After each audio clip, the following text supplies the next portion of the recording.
Are you an early stage founder revolutionizing the future of retail? Then you're in the right place. My name is Sapna Shah, and I'm an angel investor investing at the pre-seed and seed stage in retail tech, e-commerce, marketplaces, and consumer. I'm also the founder of Retail X Series, an ecosystem to help early stage founders in the retail and consumer sectors. Retail X Series includes events, a YouTube channel, a Slack community, resources for founders, and this podcast. In this podcast, I interview founders, investors, and experts in the retail space, and we dig deep into the tactics around key topics that early stage founders want to hear about. Welcome to the Retail X podcast. Hello, everyone. Today's episode is all about deliberately crafting a customer journey for brick and mortar retail. Our guest today, Louisa Schneider, is the CEO and founder of Rowan, an ear-piercing brand that has scaled to over 40 locations nationwide. Louisa will tell us all about how she has created a step-by-step customer journey that has resulted in customer growth and loyalty. Welcome to the podcast, Louisa. Thank you so much for having me. I'm really excited to have you. Your story is very exciting. So let's give some context and start with some background. Can you start off by telling us a little bit about you and your background pre-Rowan? Yes. My background is that I worked most of my career in finance. So I started off in investment banking at Morgan Stanley, where I worked on mostly retail and consumer deals. My first deal was the sale of Brooks Brothers to Claudio Del Vecchio, interestingly. And that was great initial training. I knew really nothing about finance or what EBITDA was or what same-store sales were or what a brand might be worth. And so that experience really opened my eyes to retail and to consumer companies. And I really enjoyed that work. I went on to do that at JP Morgan and then spent some time when I started my family working at Columbia at the business school, running the value investing program, which is very, again, bottoms up, thinks about businesses, how do companies make money, and how do managers manage the assets of a business. And all the while, I had this wantingness to be a founder. I started a couple of very crazy idea businesses, and I actually also wanted to start a yoga clothing company, but I couldn't get any investors because they told me it was a crazy idea that people would wear athleisure. But obviously, if I had just stayed the course. And then my daughter was born, and I was working at a hedge fund, which was actively shorting malls. So we were looking at these Class B and C malls across the country, and I had a new baby, and my first girl, she has two older brothers, and I was amazed that all these malls had a lot of really dead doors, but they would have one highlight location, which was quite often the place to get your ears pierced and buy fashion jewelry. And it was just amazing to me that these places continued to crank and drive foot traffic, and they were malls where nobody really wanted to go otherwise. And oftentimes this was the one and only time they were going to go to that mall. When you're going through being a mom, you think about your own children and their experiences. And I knew I was not going to take my daughter where I had gotten pierced, which was a mall-based piercer. My entire family are nurses and doctors. And this was something where I knew I wanted to have a medical professional do the service or be a part of the service. But my pediatrician is not warm and fuzzy, and she doesn't pierce ears. So all of these factors coincided with me having this moment where I thought, wow, it's amazing that every woman that I know and many men get their ears pierced at least once, if not multiple times in their lives. But we haven't created a safe place to do it that's consistent and that is fun and branded and beautiful. And why is that? Maybe it's because women's healthcare isn't where it needs to be. Maybe because men are the allocators of capital and they're not as frequently getting their ears pierced, and so they don't really see it as a big opportunity. So that's really where this idea started. And so at the core, Rowan has always been ear piercing by a licensed nurse. Thank you for all the context. Tell us a little bit more about Rowan. You mentioned a licensed nurse. That implies some level of safety. Who is that target customer? Is it that first time like your daughter getting her ears Right. pierced, or what else have you learned about that business over time? Yeah. I think one thing that I'd heard before I started Rowan is it's better to be lucky than smart or right. So there's certainly luck when it comes to having a successful business that you start that you're then able to scale. And so having the wind in your sails is just tremendously valuable. What we have found is that piercing in general has grown in terms of acceptability, and it is no longer the case that a woman or a man going into a boardroom might remove their piercings before going in, or that they're going to be judged if they have pierced ears or multiple piercings. It's much more seen as a style and certainly accepted. And so the total number of piercings being done annually is growing. So we are a part of that. And I did assume when I started the company that my experiences were going to be everyone's experience. So my customer for Rowan was going to be a mom and a young girl. And that is oftentimes the case, but it is absolutely not the majority of the time. And so where we have seen tremendous growth is in the ages between 20 and 45, and then 45 plus. We actually pierced a lot of people who are 50 plus. And then we also pierce a lot of very young babies because culturally that is a part of people's family story. It's part of their culture, and they really want the experience to be safe. Oftentimes those families come to us and you've got dad and an aunt and grandmother, and it's a family event that they really want to celebrate and they want to be done safely. And they're really happy to find Rowan for that. This is so interesting. I'm very fascinated by the 50 plus. And, It's amazing. Yeah. And we see it for so many different reasons: to celebrate beating cancer, to celebrate getting married again, or moving, or some life moment, having a grandchild, and getting pierced with a grandchild. It's really common. fascinating. I'm with you. I thought the use case was moms and Right. daughters. To set the stage a little bit, you launched in 2018. As we're talking right now, it is April of 2024. You have over 40 locations. How many rounds of funding have you raised at this point? So we have raised through a Series B, which we did back now in the fall of 2021. And the experience of fundraising probably took at least a decade off my life. And for anyone going through it, certainly just keep going. And the way that I had to start looking at it when I was doing it is to absolutely not take it personally. And that was really important. And to try and use each call as complimentary consulting. Everyone knows something that I don't know. And typically I'm talking to very smart people. So they may have an insight or a question that's going to help me unpack some aspect of the business that I haven't even thought about yet. So it's not about getting to yes or getting the money. It's about learning and sharing really from the heart what I want this business to be. And I had to believe the right people, the right investors will find me. And ultimately, this is my business. I'm choosing to start it.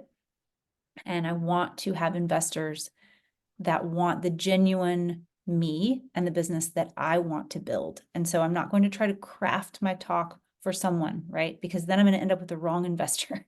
And that is not going to be ultimately a great relationship. And when I got there, it got easier to talk about. And I built more conviction in what I wanted to do. And it is very tempting to make changes based on what you know people want to hear. Ultimately, though, I think just really staying true to what you want to do is right. Obviously, if you learn something new, if the facts change, then you would make an edit. I love that advice. It's such good advice. I think all founders really struggle with fundraising, particularly in the early days. And thinking of it as a learning opportunity is maybe not exactly how I've heard it described before, but I love the attitude. So amazing. So thanks for that context. So let's now jump into the meat of what I really wanted to talk about in this episode, which is the customer journey. I'm sure it has evolved over time for Rowan, but let's rewind back to the beginning. You started Rowan actually as an at-home piercing business and then added shop and shops at Target. What was your thought process in that early days? Like what went well or not, specifically thinking about your understanding of the customer and what they were looking for? So in the early days, starting first with at-home piercing, initially the idea was let's build a whole company based on nurses piercing ears. And what I wanted to prove out before I spent a lot of money, which I didn't have, on building a store or a full studio around that idea was to really get some market verification that customers would want a nurse to pierce their ears or their children's ears. And so that is how we did the concierge business. We trained nurses locally in the Westchester market. We kept the market really definable, and we did some very localized marketing.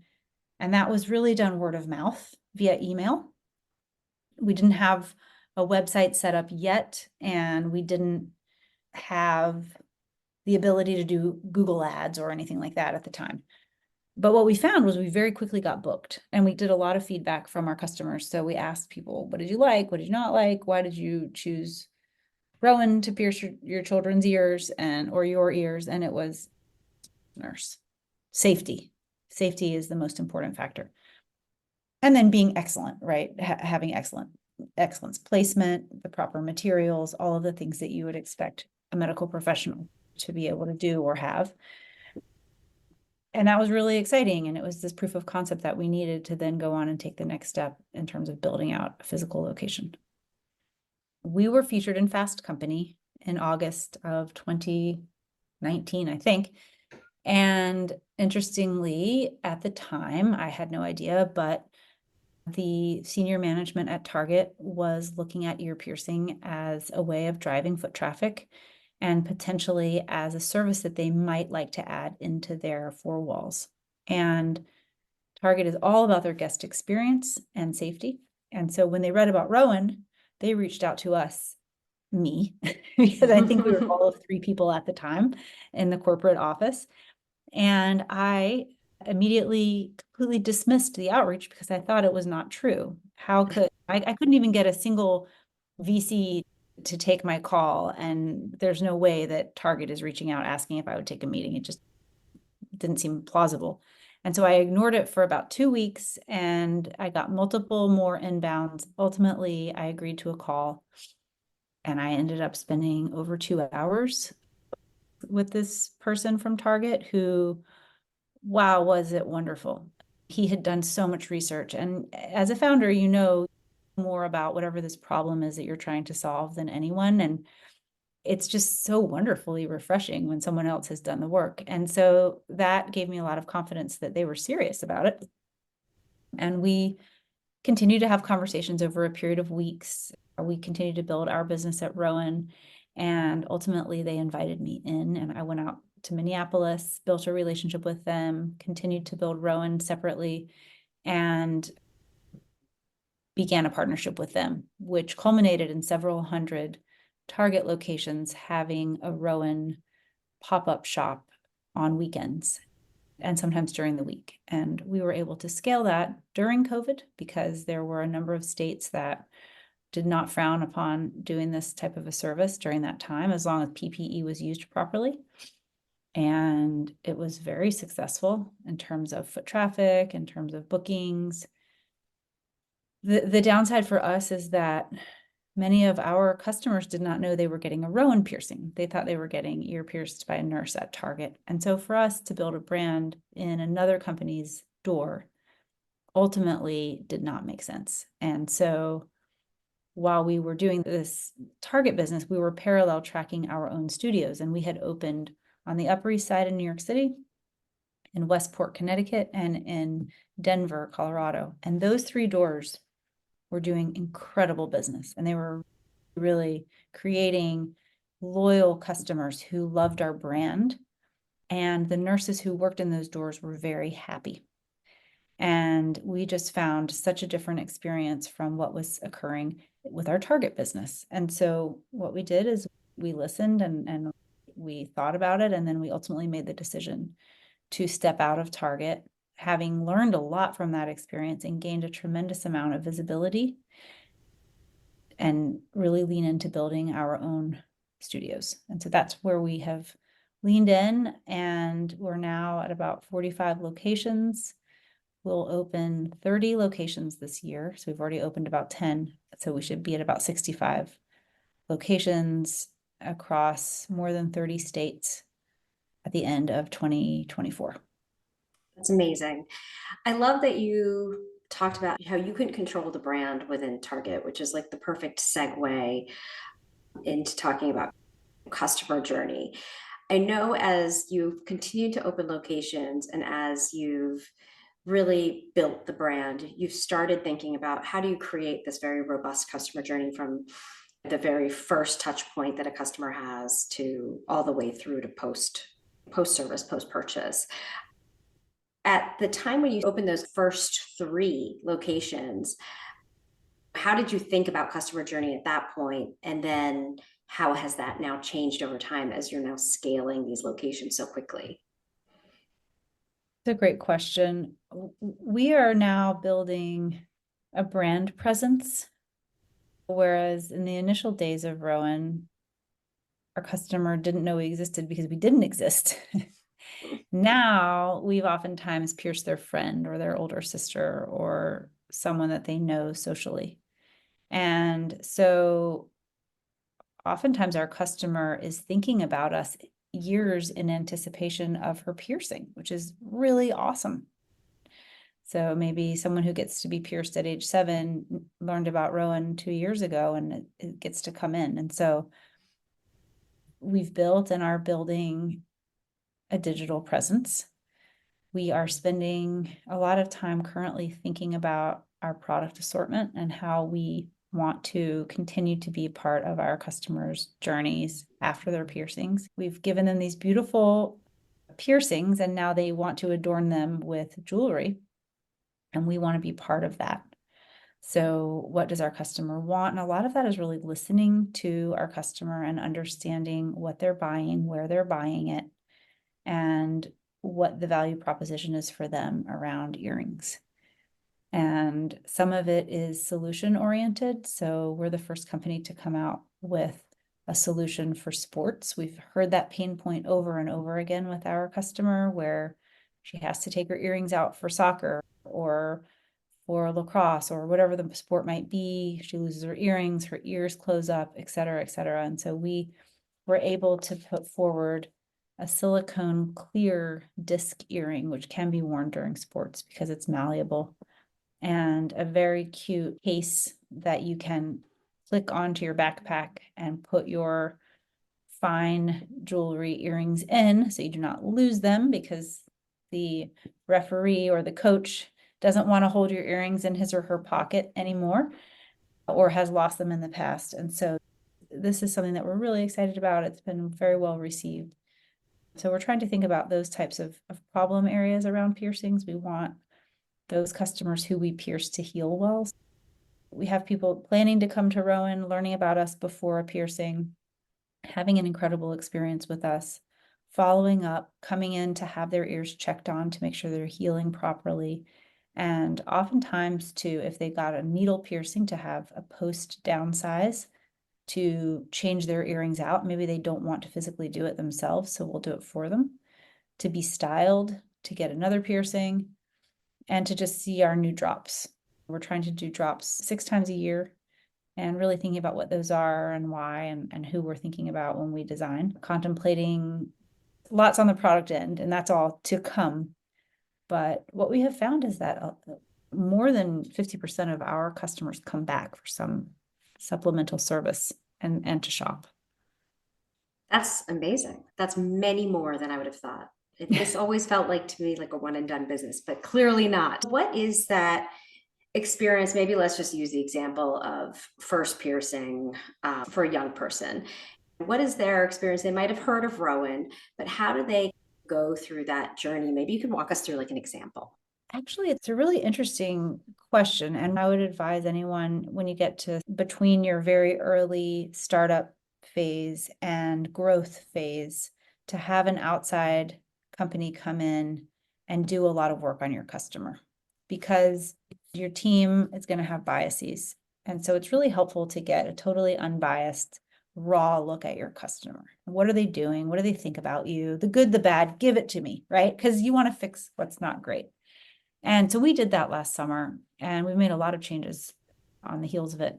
And it was just really eye-opening. So when we look at our customer, we think of her as either a mom or a woman. I'd really not thought of women this way before, but certainly you do not need to be a mom to be a woman. And these customers generally are thinking about Rowan in a different way. Mom is doing a lot of research. She really cares a lot about sterility, about the experience, about aftercare, about the quality of the materials that will be used to pierce her daughter or herself, oftentimes both at the same time. And these are not necessarily the areas that woman cares about. Woman cares, does Rowan pierce the conch and the tragus? What type of stylish earrings do they have? Do they needle pierce? These are very different questions, right? But they're both our core customer. And then mom is doing a lot more research. So our woman is oftentimes walking by and saying, oh, I've really been thinking about getting my forward helix pierced. Let's do it right now. Run in. Whereas mom is, okay, you're going to learn these multiplication tables before you're piercing. And once you learn them, then we will book the appointment and we'll make sure it's the Friday when grandma's here from Indiana or whatever. So it's really well thought out. And typically those are very different. So getting the information on the site that the person who's on the site, the customer who's on the site wants and needs, changing that, really thinking through that and making sure that pre-piercing experience is able to answer a lot of the questions and get the customer excited about coming in. And then when they come in, we really want the team to be very joyful and to greet them and to make sure that they know, without being too complicated, the wayfinding of the space. We are very typically quite busy on the weekends, and then there's a bit more breathing room during the week. Regardless of how many people are in the space, we want to make sure that if you're coming in for an appointment, you have the space you need to go and find the piercing jewelry. Some of our jewelry is for healed ears, and some of our jewelry is to do the piercing, right? And so while we do pierce with earrings and with needles, which that we then put earrings in, the customer will pick those out. So they may have perused the piercing jewelry on the website before and think they have an idea, but oftentimes they'll change their mind. They'll come in, they'll work with a stylist, they'll figure out what jewelry they want, where they want that jewelry to be pierced, and then they'll meet with their nurse. They should get a skin and an ear assessment at the time, talk through the procedure to be done, get pierced, and then spend some time on aftercare. And ideally, take a look at our product assortment in thinking about perhaps buying earrings now for when they will change their earrings out, or maybe building a wish list for later. And they will hear from us afterwards. Most of our customers do want to be part of our wellness flow so that they're getting checked in on, and they can talk to a nurse if they have a question. They can take a picture and send it in, and they can speak back and forth with one of our nurses. And that's really unique to Rowan. Or come back into the studio. That was such a great example. And I think what clearly came out as you were talking through it is that the joyfulness of like, this is a special occasion for that one customer cohort, that this is something important and maybe a milestone in their life. Yes. And so it's treated as such throughout the process, which while this is a medical procedure, there's a lot of happiness and that sense of joy around it, which is so interesting as part of the experience, which I don't know if you get in those mall-based piercing stores that you were mentioning. You touched on this a little bit about the safety. You mentioned sterility is really important. I know that's an important element of your brand story. How do you manage the fact that you're trying to do this thing that requires research, that the mom wants it to be really safe and clean, and yet maybe the child is very just excited about this milestone moment? How do you balance those in your brand? Getting pierced, whether you're getting pierced at your doctor's office or in a really intense tattoo parlor, is exhilarating. And you sit down in the chair and you're going to be pierced. It brings emotions and feelings, and it's exciting. But I liken it to skydiving.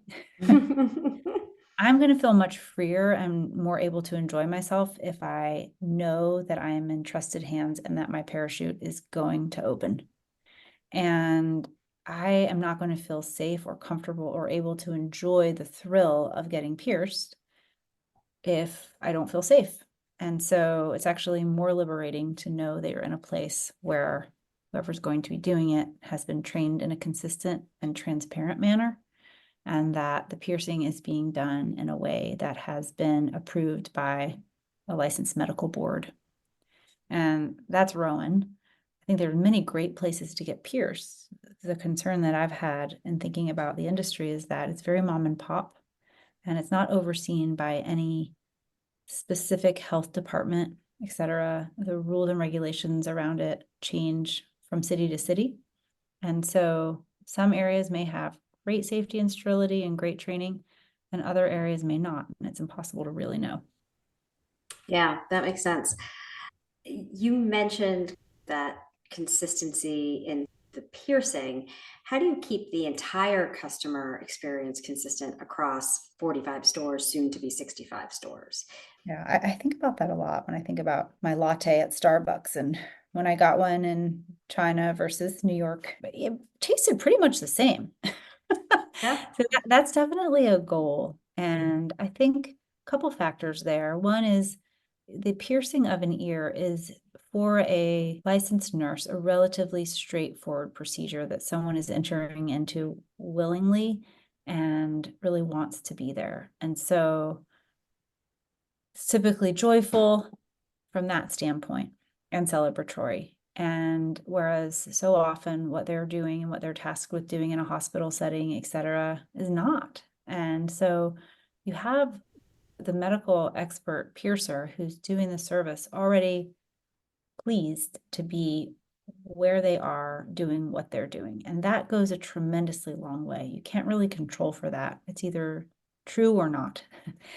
And because it's true, that enables just pure joy from that standpoint. I think also the customer is looking for something that the nurse can provide, not only as a skilled piercer, but also, for example, we had a family come in and they wrote a review this weekend, and their daughter, who I believe was 17, has special needs. And our nurses were able to identify that, but then give her an experience that was really positive and able to alleviate nerves, think through some anxiety that she might have because of her special needs that maybe someone else her age might not have, but to do it in a way that didn't draw attention.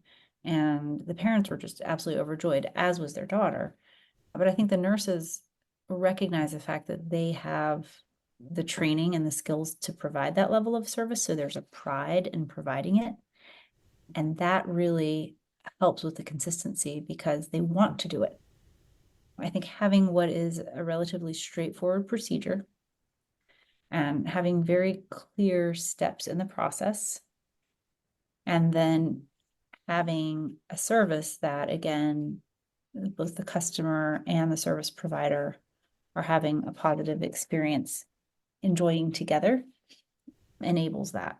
And then we've also invested a lot in brand. So we hired a woman named Caroline DeLassa who helped to build the brand at SoulCycle. She designed their logo and really thought through a lot of that. And they're in a similar way. You want every class to be an experience. Even if someone's done 800 SoulCycle classes, you still want them to get something out of this class, right? And You want the classes to have some level of continuity and likeness, while at the same time standing out each on their own as a great class and allowing that whoever's teaching the class to have their own flair, but also be consistently recognizable as a SoulCycle instructor. And so I think we've been able to bring a lot of those learnings into our experience, where you might not liken cycling and a SoulCycle class to getting an ear pierced, but there are similarities there.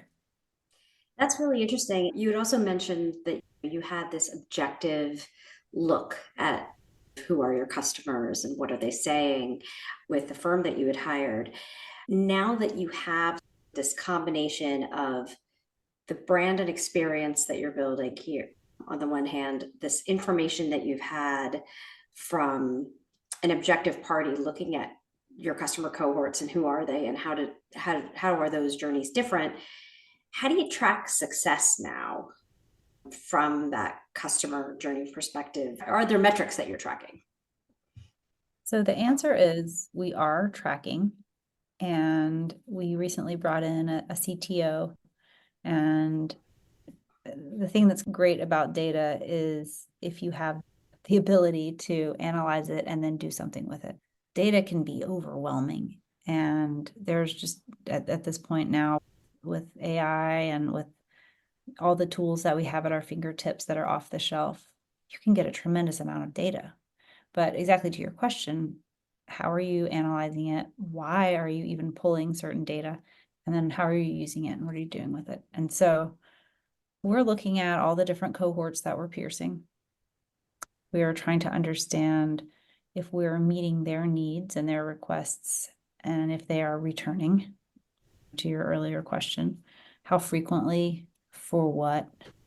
And so we're looking at both feedback that is reviews, so narrative-based individual feedback that we're receiving, but then also, okay, of these 200,000 piercings that we did, what cohort is the most likely to return, and when and why not?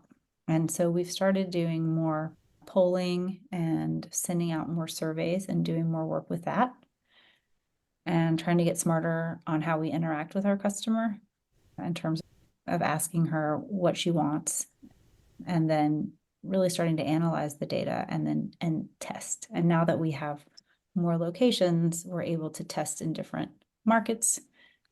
We have studios in malls, we have studios on high streets, and we have studios in mixed use centers that are indoor outdoor. And so very different demographic oftentimes. And so really understanding who's our customer in Annapolis versus Williamsburg versus Michigan Avenue, Chicago, right? Might be very different, might be similar. And how are we interacting with her? I think this is like a journey that lasts like the entire life of your company, is really trying to understand all those cohorts and the demographics that are constantly changing as well. So you've really shared a lot about all of these elements of Rowan and Rowan's customer. For the founders that are listening, is there any kind of advice you would give them, knowing what you know now, 6 years later, after your launch, that you could give advice to a founder that makes sense for their brand, of how they can start thinking about the customer journey, the customer cohorts, tracking, really understanding your customer on any of those fronts? What advice would you give those early stage founders who are maybe just getting started? Yeah, I think it is very important to poll your customers and to get the raw feedback, and to do that both in person. So if you have a service, actually going and standing there and talking to them, but also doing it over email or some other way of getting that data. And so you can do it yourself, you can hire someone to do it, et cetera, but it is really valuable to put yourself in their shoes and really not assume that you know, but hear from them. I think that the early days of starting a company are so challenging because there's only 24 hours a day and you can truly only be doing one thing at a time. And so if you're having to parallel track things, that means you're not in the room when something's getting done. And I would try to be in the room for those things that are going to touch your customer. And when things are getting built, the foundational things like the website or how you're setting up your marketing in Google and in Meta, make sure that you set aside the time to be there for that, because it's very difficult to change a lot of those things once they're done. And I found myself just really focused on the fundraising, and I would oftentimes not come out of that mode for weeks, and then something big would be done and I might want to have it done a different way, and then that would take time. That would be my advice, is really to try to be in the room for the foundational level of things if you're having to build at the same time as fundraising, and then let people run with certain things, but make sure that you're getting a bird's eye view into it as it's going, if you have a view. I think that's great advice. I think that is incredibly hard to execute when you're doing multiple things at once. Good luck to all founders with that. It's really hard. I know. It's like hindsight's 2020, right? Yeah. You kind of just have to get through the period however you can. Exactly. But it is critical. And I think you, in the process of building, you can lose sight of your customer. And I think your example before was, this is who I thought all the customers would be like me. And that's not necessarily who our customer is. Those are learnings you have throughout the growth of your company. So 100%. It makes a lot of sense. Louisa, thank you so much for sharing your story. Great. Yeah, really appreciate your time today. Thank you. And thank you for listening to the Retail X podcast. We'll have another episode out shortly. Thanks for listening. If you'd like to learn more about Retail X Series, check out www.retailxseries.com for more information, including recordings of past events. You can also follow us on Twitter and Instagram at Retail X Series. You could also learn more about me, find fundraising resources, or submit a pitch deck at www.redgiraffeadvisors.com. Thanks, and catch you next time.